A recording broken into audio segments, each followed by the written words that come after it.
بسم اللہ الرحمن الرحیم۔ السلام علیکم عزیز طلبہ و طالبات، امید کرتی ہوں کہ آپ لوگ خیریت سے ہوں گے۔ آج ہم فرسٹ ایئر اردو میر تقی میر کی غزل نمبر 2 کریں گے اور اس کا شعر نمبر 1 ہے۔ تو اگر آپ چینل پر نئے ہیں یا ابھی تک آپ نے چینل کو سبسکرائب نہیں کیا تو جلدی سے جا کر مہر جلا اکیڈمی کو سبسکرائب کر لیں اور ساتھ میں لگے ہوئے بیل کے آئیکن کو پریس کرنا ہرگز نہ بھولیے گا، تاکہ آپ کو اس طرح کی نئی نئی ویڈیوز کا نوٹیفیکیشن ملتا رہے، وقتاً فوقتاً ملتا رہے، اور آپ اس سے فائدہ اٹھا سکیں اور اپنے دوستوں کے ساتھ بھی شیئر کریں تاکہ وہ بھی اس سے فائدہ اٹھائیں۔ تو اس میں آپ نے کیا کرنا ہے، شعر پہلے آپ نے اتارنا ہے۔ تھا مستار حسن سے اس کے جو نور تھا، خورشید میں بھی اس ہی کا ذرہ ظہور تھا۔ نظم کا عنوان ہیڈنگ لگائیں گے غزل، شاعر کا نام میر تقی میر، حوالہ شاعر دیں گے شعر کے لیے، اور ہر شعر میں حوالہ شاعر بھی دیں گے اور شاعر کا تعارف بھی دیں گے۔ تو یہاں میں ایک جگہ بتا رہی ہوں صرف آپ کو، پیش نظر شعر میر تقی میر کی غزل سے لیا گیا ہے۔ میر کو غم کا شاعر کہا جاتا ہے۔ تعارف شاعر کی ہیڈنگ لگائی ہے۔ میر محمد تقی نام اور میر تخلص تھا۔ اردو میں بہت کم شاعر ایسے گزرے ہیں جن کی شاعری میں ہم آہنگی پائی جاتی ہے، یہ خوبی میر کے پاس ملتی ہے۔ عہد جوانی رو رو کاٹا، پیری میلی آنکھیں موند، یعنی رات بہت جاگے، صبح ہوئی آرام کیا۔ میر عام فہم اور سادہ زبان استعمال کرتے ہیں۔ یہ دلی کی ٹکسالی زبان تھی جس میں روزمرہ اور محاورے کا لطف تھا۔ ان کی شاعری بیجا تکلف اور تصنع سے پاک ہے۔ میر تقی میر اردو کے بہترین اور سدا بہار شاعروں میں شمار ہوتے ہیں۔ اب آپ نے مشکل الفاظ کی ہیڈنگ لگانی ہے۔ مستار کہتے ہیں ادھار لیا ہوا، نور روشنی، خورشید سورج، ظہور کہتے ہیں ظاہر ہونا۔ اس کا مرکزی خیال کہہ لیں یا مفہوم کہہ لیں، جہاں میں خوبصورتی اور رنگینیاں نور خدا کے باعث ہیں۔ اس شعر میں تشریح ہے، اس شعر میں میر تقی میر نے خدا اللہ تعالیٰ کی بے نظیر کاریگری اور صناعی کا نقشہ کھینچا ہے کہ اس کائنات کا جو حسن ہے، اس میں جو نور ہے، اس کی خوبصورتی جو ہماری آنکھوں کو بھاتی ہے، ہم جو دنیا میں یہ روشنی دیکھتے ہیں، جہاں جہاں ہمیں اس کی جھلک دکھائی دیتی ہے، وہ سب خدا کے نور سے مستعار لی ہوئی ہے۔ سورج جو اس قدر روشن ہے، اس میں بھی ایک ذرہ خدا کے نور کا ہے۔ اس میں اتنی آب و تاب پیدا ہو گئی کہ سورج کی طرف آنکھ اٹھا کر نہیں دیکھ سکتے۔ یہ تمام چیزیں خدائے وحدہ لا شریک کے حسن سے مستعار اور ادھار ہیں۔ ان کا اصل مالک خدا تعالیٰ ہے جس کے دم سے یہ ساری چیزیں منور ہیں۔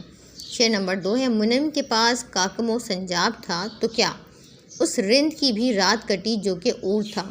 مشکل الفاظ، منم کہتے ہیں نعمتوں سے نوازا گیا مالدار، کاکم کہتے ہیں نیولے کی طرح کے ایک جانور کی کھال کا لباس، سنجاب کہتے ہیں چوہے کی طرح کے ایک جانور کی کھال کا لباس، قیمتی لباس کہہ سکتے ہیں آپ یہاں پہ، رند مست یا فقیر، اور کہتے ہیں بے لباس۔ مرکزی خیال، وقت نہیں رکتا، ہر حال میں گزر جاتا ہے۔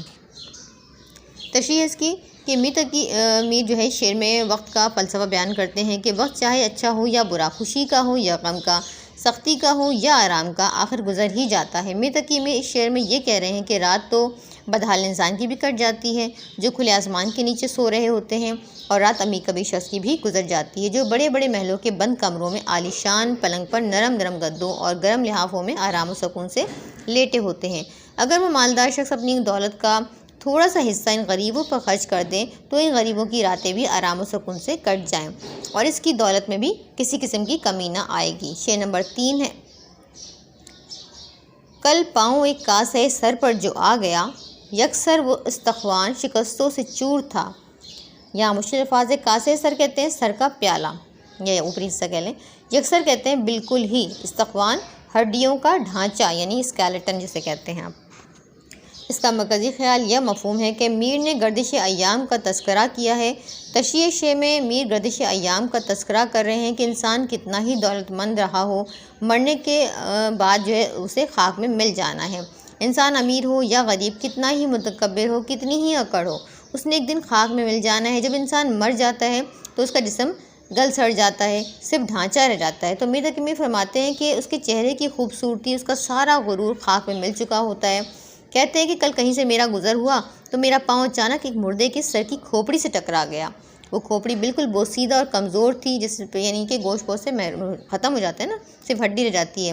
تو اس کی بوسیدہ حالت کو دیکھ کر لگتا تھا کہ وہ بہت سے تکلیفوں اور پریشانیوں اور مشکلات سے گزرا ہے۔ اب اسی کے ساتھ اس شعر میں جو چوتھا شعر ہے نا، اسی کا تسلسل ہے کہ کہنے لگا کہ دیکھ کے چل راہ بے خبر، میں بھی کبھو کسو کا سر پر غرور تھا۔ مشکل الفاظ ہے، کبھو کہتے ہیں کبھی، کسو یہ پرانی اردو ہے، کسی، پرغرور کہتے ہیں ایسا سر جس میں غرور تکبر بھرا ہو۔ مرکزی خیال انسان کو غرور و تکبر نہیں کرنا چاہیے۔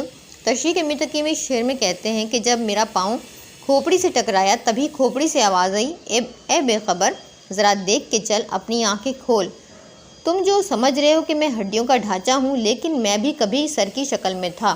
وہ سر بھی ایسا تھا جسے بڑا غرور تھا۔ انسان جب صحت مند ہوتا ہے، دولت مند ہوتا ہے تو یہ غرور میں مبتلا ہو جاتا ہے۔ ذرا سی اس کے پاس آسائشیں آ جائیں، وہ اپنے آپ کو بہت بڑا سمجھنے لگتا ہے۔ لیکن نادان یہ نہیں جانتا کہ تو جو خود کو ساری دنیا کا مالک سمجھ رہا ہے، صرف ہڈیوں کا ڈھانچہ بن جانا ہے۔ اس شعر میں ہمیں عبرت حاصل ہو رہی ہے کہ انسان کو کبھی بھی غرور اور تکبر نہیں کرنا چاہیے۔ شعر نمبر 5 ہے، تھا وہ تو رش کے حور، بہشتی ہمیں میں میر، سمجھے نہ ہم تو فہم کا اپنے قصور تھا۔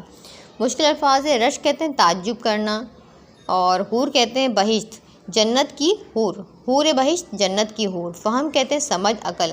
اس کا مرکزی خیال ہے کہ انسان اپنی کم عقلی اور نادانی کی وجہ سے قیمتی اور نادر چیزیں کھو بیٹھتا ہے اور پھر بعد میں پچھتاتا ہے۔ تو یہاں پہ میر تقی میر بھی اسی طرح کی کچھ ذکر کر رہے ہیں، اپنی کم عقلی، اپنی نادانی کا ذکر کر رہے ہیں، اور تشریح اس کی کہ یہ آخری شعر ہے نا، تو اس میں مقطع اسے کہتے ہیں۔ تو میر مقطع میں اپنے محبوب کے حسن کی اتنی خوبصورت انداز میں تعریف کرتے ہوئے کہتے ہیں کہ وہ اتنا حسین اور نازک ہے کہ جنت کی حور بھی اگر اسے دیکھ لے تو جنت کی حوریں بھی اسے دیکھ کر رشک کریں، اور ہمیں دیکھیں کہ ہم اس کی نازکی اور خوبصورتی کو، اس کے حسن کو کچھ بھی نہیں سمجھتے۔